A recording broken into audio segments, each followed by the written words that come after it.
The VUCA world is a word that we use now to describe the business world in which we lead and in which we work. And this is probably not a surprise to you, but you might have noticed that the business world has become very volatile. Volatility is one of the key aspects of the world in which we work and in which we lead. Also uncertainty. In the past, it was often like that people had a job and they kind of stayed with the same job for the rest of their lives. Now you see that just an average person has at least 5 different career steps. So this has to do with the fact that fixed contracts, there is a lot of uncertainty going on. You can't predict what comes. And on top of that, the world has become more complex, which of course also has to do with the digitalization, which contributed to this factor. And then the last factor stands for ambiguity, which is also one of the key traits of the business world we work in. So this is what the VUCA stands for, and I don't have to explain this to you in a theoretical way, because I'm sure you have experienced that, or you are experiencing that. And this also means that the world in which we work constantly changes. And while I was preparing for this talk, I found this cartoon that shows very well how the brain deals with change. And let me show you this cartoon. So when the question is being asked, who wants change? Almost everybody raises their hand. I want change. But if you re-change the question into who wants to change, nobody raises their hand. And this is practically summarizing how the brain reacts to change. We all like to change something, but to really do the effort to make the change, that's a different story. And I'm going to tell you today about how it is we can, as a person, reach our own peak performance in this constantly changing world. But before I talk about peak performance in the brain, I need to tell you something about how the brain processes information. If I would investigate the brain, or when I was investigating the brain in science, this was the machine that I used. This machine is called an MRT machine. And if I would put you into this machine, I would get an image like that, a structural image. But I could also look at the activity in your brain. And if I would put you in a scanner like that, the first thing that we would notice, and this is not a surprise to you, is that the brain is never at rest. Has anybody noticed their brain fully at rest? It doesn't really exist. The brain is constantly producing spontaneous activation. But what you might not know is that this spontaneous activation that you constantly have in your brain, you use this to filter all the information that comes into your system. We constantly have things that we see, that we hear, that we feel, and all that information needs to be filtered in your brain. And for this process, you use your spontaneous activation. To show you how that works, I have included an experiment, and for this short experiment, I'm going to divide the full group into 2 groups. I would say that the people sitting at the side of the doors, that's group number 1. All the other people on the side of the wall, that's group number 2. When I start the experiment, I'm going to ask group number 2 to close their eyes, and I'm going to show group 1 a picture. Then I'm going to ask group 1 to close their eyes, and I'm going to show group 2 a picture. Then I'm going to ask as well to close their eyes, and I'm going to change the slide. On the slide will then be presented a word that consists of 4 letters, but the first letter will be missing. And when I say, yes, open your eyes, you will all open your eyes, and as quickly and as loudly as possible, you just complete the word. It's a super long explanation for a very short experiment, but in fact the only thing you need to remember is in which group you are. And the rest will explain itself, okay? I tried it with my kids and it worked very well. So I would say we can start. So group number 2, please close your eyes. Group number 1, please close your eyes. Group number 2, please open your eyes. Group 2, please close your eyes. And now all open your eyes and complete the words. I heard the different answers, especially cook and book. What did I do? The first group received this picture, which is related to cooking, and the second group received this picture, which is a book. What did I do? With one picture, I very shortly manipulated the spontaneous activation that you have in your brain. And this new spontaneous activation, you use that to complete that word. This is why most of the people of group 1 say cook and the other people say book. And this is what happens all the time. Now it was an experiment, but think about your job. You're all going into a meeting, you talk about the project, and everybody processed the project with their spontaneous activation. And it doesn't look the same. So we all have our own view on the world because we all have different spontaneous activation. Now this spontaneous activation that you just experienced, it constantly changes. It changes with the information you receive, the pictures you receive, but it also changes with the emotions you have. If you've ever been in love, you might have experienced that the world looks very differently to when you're, for example, angry or sad or bored. So your emotions, they change the spontaneous activation in your brain, and this changes the way you filter the brain. Now, even though this spontaneous activation is constantly changing, very interestingly, the spontaneous activation in your brain is also relatively stable. And this means that if I were capable of measuring your spontaneous activation here and now for 7 to 10 minutes, with a very large precision, I would be able to predict your personality and the decisions you make. Just to give you an example, there are some people who cooperate, and then you have another group of people who are more individualistic. You have both of these people. I mean, just think about how you are yourself. It's not bad to be individualistic. If it was bad, those people wouldn't exist anymore. Nature would have ruled them out. But we still have them. So whether you are either a cooperative person or a more individualistic person, we can very well predict that just by looking at the spontaneous activation in your brain. And to test this further, because I did a lot of research on this topic, about a long time ago, I was on a dating website and I was looking for a husband. And what I started to notice in the process is that when I knew about the car the guy was driving, I could predict whether the date was going to be a good date or a bad date. So this was kind of the pattern that I started to recognize, yeah? And so I decided at some point, I just asked what type of car they drive, and then I decided to take the date or not. And it led to very interesting experiences, and I told my colleague, I was doing a very large study with my colleague on spontaneous activation and personality, and I said, why can we not try to predict the car preference of a man just by looking at spontaneous activation? And we had a very large group of people that participated in the study for a different purpose, but we asked all the men in the group whether they were either BMW lovers or Mercedes lovers. Some men had no preference, so we excluded them from the experiment, but many men have a clear preference for either Mercedes or BMW. And so I included those people in the study, and with a precision over 80%, we can predict the car preference of a man just by looking at the spontaneous activation in their brain for 7 to 10 minutes.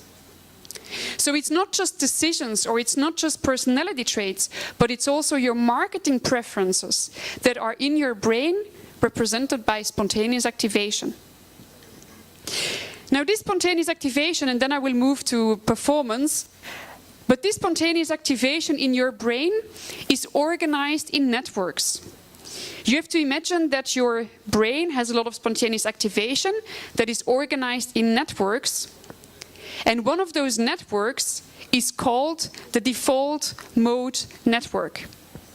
It's a bit like your default settings. You know, a computer has its default settings. You also have that in your brain, and with you it's called the default mode network. And this default mode network is activated about 90% of the time.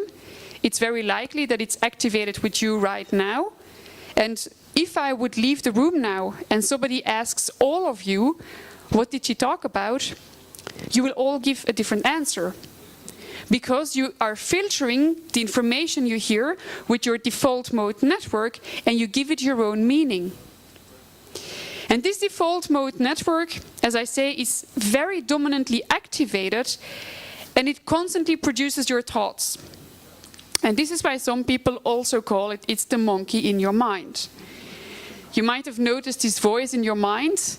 It's your monkey that is constantly giving you an opinion, what you should think about the world, what you should say or not say, or perhaps you're here in the room but you're thinking about home or your kids or whatever. That's your default mode network. And what is in your default mode network?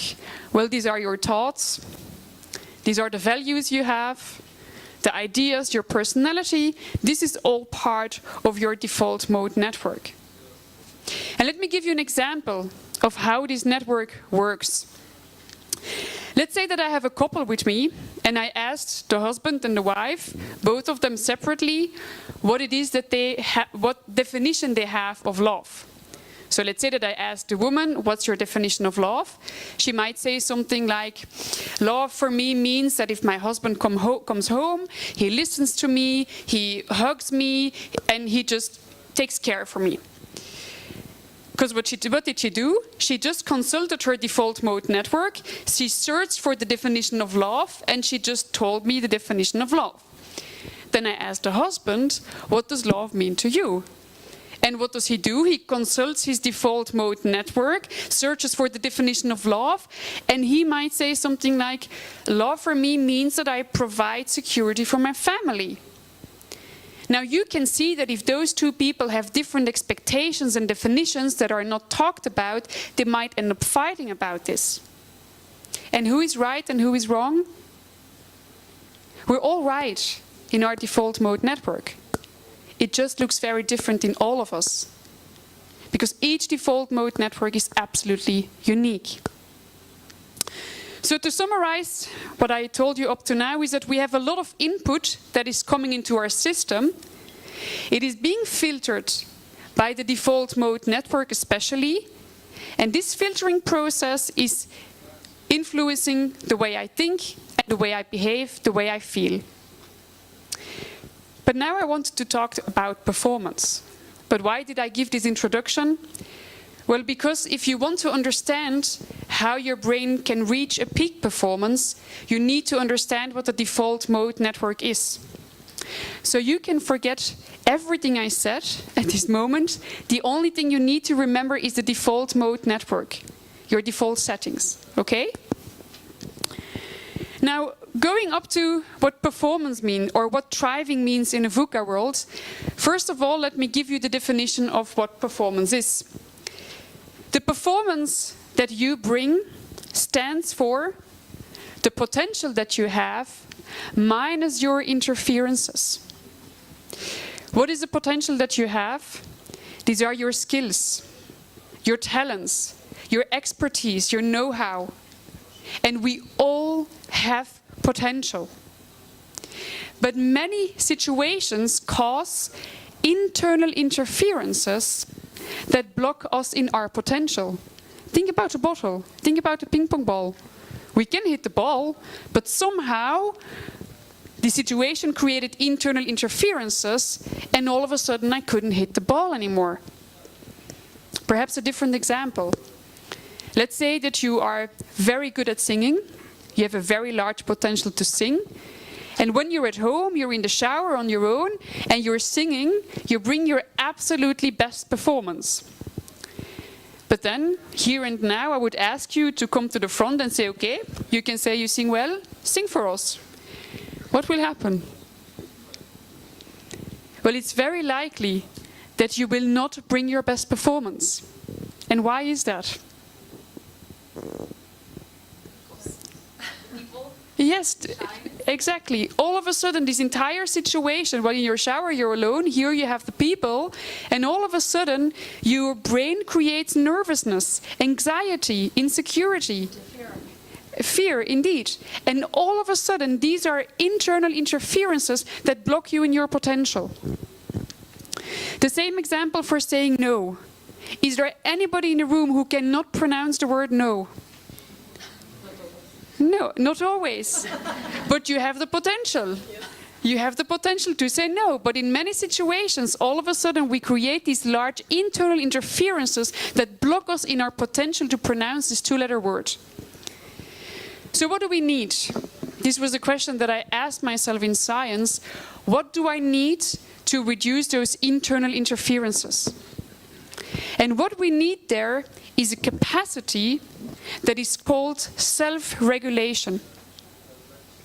Self-regulation is your capacity to recognize and to reduce those internal interferences so you can access your potential. And self-regulation has been shown to be the most important predictor of success, both in your private life and also in your business life. And leaders who work on their self-regulation and who develop their self-regulation are being regarded as better leaders than those people with the low self-regulation capacity. And self-regulation is the most important thing for your performance. It is not intelligence. If you look at this definition, I've seen many people who are extremely intelligent, but they have absolutely no idea on how to down-regulate their internal interferences, and they will not bring their best performance. A very good singer who is not capable of regulating its own nervousness and anxiety will never become a good singer. It's not about your intelligence, it is about your self-regulation capacity. Let me give you an example. Let's say that you worked very hard on a project. Let's say you are the woman here. You worked very hard on a project and unexpectedly you receive very bad feedback. Now what happens when we receive bad feedback? Well, at least if we care about our job, we create automatically a very negative reaction tendency. If you get negative feedback, straight away you feel bad. You have this overwhelming emotion, your heart starts beating faster, you might start sweating, you might have the feeling to interrupt, to defend your opinion once more. That comes all of a sudden, automatically. You cannot escape this tendency. And what comes after that? This is your reaction. You might react like that, and if you're not in control of yourself, you very likely will react like that. And this is what many people have the feeling, that if they are in a situation like that, that all these processes, that this happens spontaneously and that they're not in control of how they react in that situation.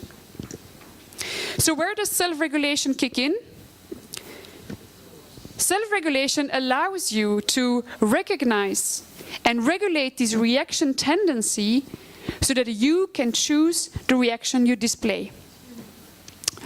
One of these reactions could be the right one for you, and self-regulation allows you to increase your freedom to decide. And as a leader, it is of extreme importance that you show your people that you have freedom to decide. And this is what self-regulation does to you. It does not mean that you always have to stay calm. Trust me. Sometimes it might be the right thing to hit the table and to become loud.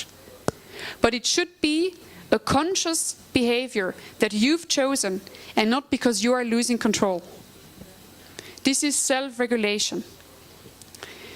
And how can we relate that to change? Well, if there is a change in the environment, the brain says, I don't want it.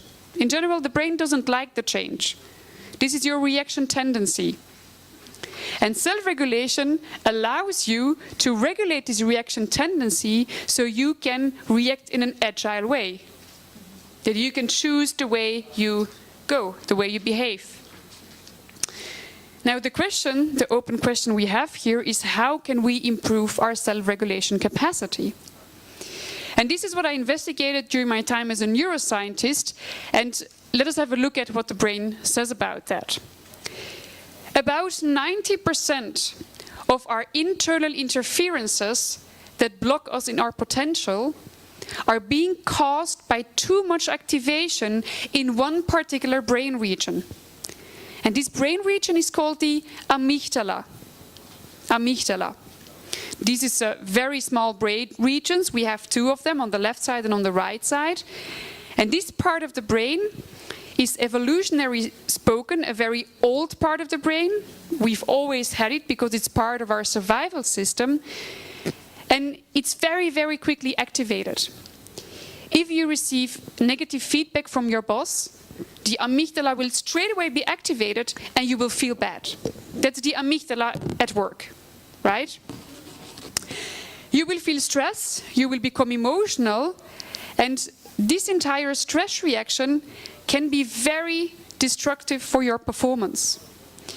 You might know this feeling that if you go into a meeting and you have a fight or an argument with a colleague or with your boss, you get so stressed, you don't know what to say, or you say the wrong things, and then you go back home and you talk about it and you're calmed down, you say, I should have said that.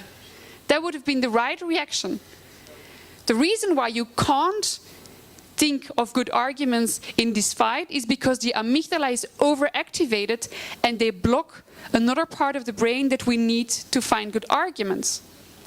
And this part of the brain that we need for our performance and our potential is called the prefrontal cortex. And the prefrontal cortex, as the name suggests it's in the front of our brain, the very front. And this part of the brain is evolutionary spoken a very new system. It is not developed by birth. It's only fully developed when you're about 21 to 23 years old. And this part of the brain is not very quickly activated. In fact, it knows a very slow and effortful activation. If you get negative feedback, your negative emotions straight away are there. But to think about good arguments and to remain calm is much more difficult. And this is because we need the prefrontal cortex for that. And on top of that, the prefrontal cortex is responsible for all your executive functions. And what are those? Planning, organizing, problem solving, analyzing information, dealing with facts, dealing with numbers, making decisions. All the tasks that you do in your job run over your prefrontal cortex. And now the bad news is, but in fact it's not news because I'm quite sure that you've noticed it, but the prefrontal cortex has a limited capacity. It's a bit like a mental battery. If it's fully charged, you are mentally super sharp. You can make good decisions, you can tackle problems. But when it's empty, that doesn't work anymore. Then we are the worst version of ourselves. Now, I would like to tell you that you reach that limited capacity in the prefrontal cortex when you are 70 or 80. In fact, we reach it pretty much every day. And after lunch break, this is usually a moment where this part of the brain needs a bit of an extra boost, just because our body is working with the digestion system and so on and so forth, and you've used it for all the presentations in the morning. Now, just to show you how these two brain regions work in your brain, I'm going to tell you a story. It's a story about you, about yesterday. Let's say that yesterday you were at work, and I'm going to tell you what it is you did during the day and what happened in your amygdala area and what happened in your prefrontal cortex area. Just try to remember that we want to have the amygdala activation as low as possible and we want to have the prefrontal cortex fully charged, okay?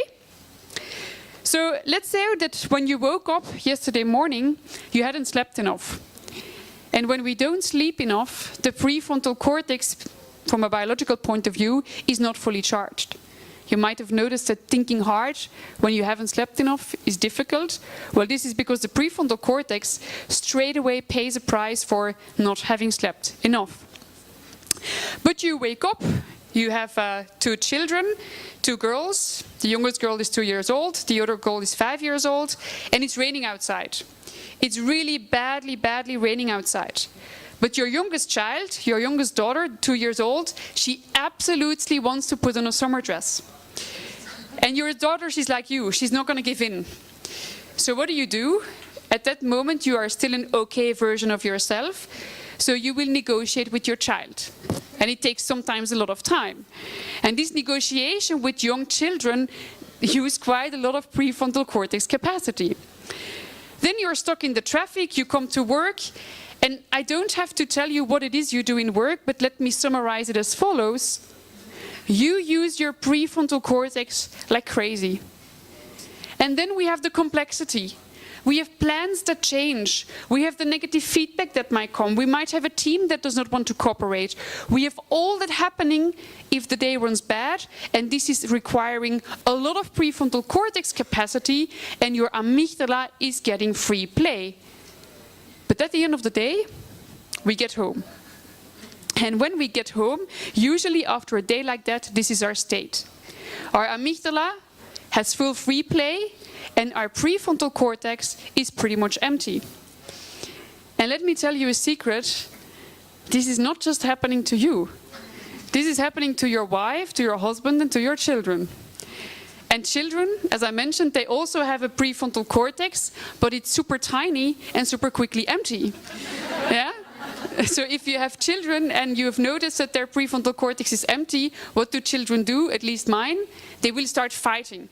So yesterday evening, when you had a bad day, children started to fight, you tried to control them, and it's at the moment that you really think it cannot go more bad or not worse today, that's the moment that you step bare feet onto a Lego brick.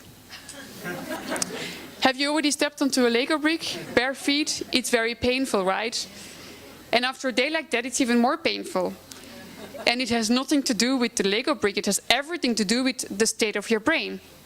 And that's the moment that many people finally lose control. And I would not blame you if you lose control after a day like that.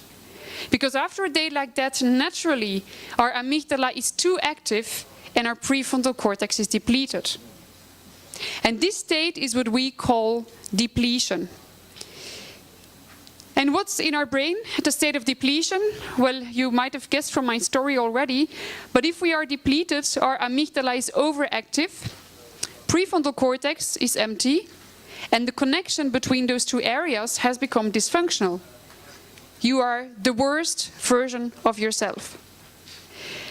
Now, to show you what type of bad consequences this can lead to, I'd like to share another story with you. It's a story that truly happened, and it happened in the States. I think it was August 2014, and a video was taken from what happened. I've seen the video several times. And what happens, there is a young boy, he's 15 or 16 years old, and he goes into a grocery shop. And in the shop, he takes a few drinks, he takes a few donuts, and he leaves the shop without paying. He's standing outside of the shop, and what happens outside is being filmed. Inside, the shop owner calls the police and says, "You have to pass by because somebody stole something from my shop." Outside, this young guy, you can see he has donuts, he has the drinks, and he's just kind of walking, to my opinion, not in an aggressive way, but he's just kind of walking up and down. A few moments later, the police car pulls up. Two policemen get out of their car, they take their guns straight away and call out, "Put your hands where we can see them." Now, what this boy did was a very unexpected reaction. Even though there was a large distance between the policeman and the boy raised his hands, but he took a few steps forward and he called out, "Shoot me." So what happened? Well, you've seen the video. It only takes a few seconds, if even, for one police guy to start shooting and the other one shoots as well. That boy died in that incident. And there was a large distance between those two people, or those three people, and the boy was not armed. Now, how can you look at this from a neuroscientific point of view? There was a long discussion about two questions. First of all, did those policemen do the right thing? No, they didn't do the right thing because the guy was not armed, and when the guy is not armed, you're not supposed to shoot. And there was even a large distance between those people. The second question is, why did they shoot? Why is it that they shot? Are they not trained well? Well, I work with policemen, and I can tell you, shooting is trained a lot. And they know very well when to shoot, when not to shoot. But knowing this knowledge, these procedures, where are they in your brain? They are in your prefrontal cortex. And in a situation like that, where your amygdala is fully triggered, what is going to happen? You will reach a state like this. Too much amygdala activation, your prefrontal cortex will shut out, and you will just defend yourself. You will just react very quickly. Act now. This is your defense mechanism that is being activated. And we also see that in companies, of course I used an extreme example, but in companies you see that people become very loud, or people leave the room, or people become somehow aggressive, and this is because their amygdala is overactivated and they have no control over their amygdala activation anymore. One part is the social part, that they're very difficult to work with, but the other part is that those people are not capable to use their expertise anymore, or to make good decisions, or to cooperate. And in a world that is full of change, the VUCA world, the amygdala is even more triggered in its activation. So even more and more nowadays, we need to have a good strategy to down-regulate this amygdala activation. And this is in the end what I'm going to share with you on how you can do that best. But first of all, I have a very small exercise for you. You know now that the amygdala is being triggered, and when it's triggered, it causes stress. I want you to, just a few minutes, discuss with your neighbor or somebody who is sitting close to you, just talk about what are the typical situations or even people that trigger your amygdala activation the most. Just take a small bit of time to talk about your neighbor with that, or think about it. What are the situations or people that trigger your amygdala activation the most? Just a few minutes. Okay. Okay,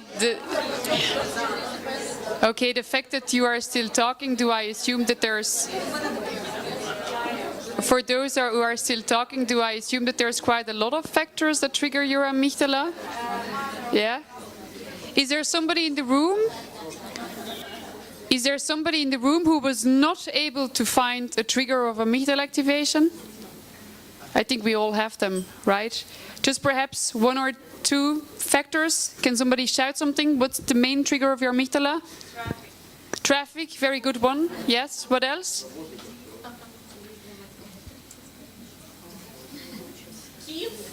Sorry? Yeah?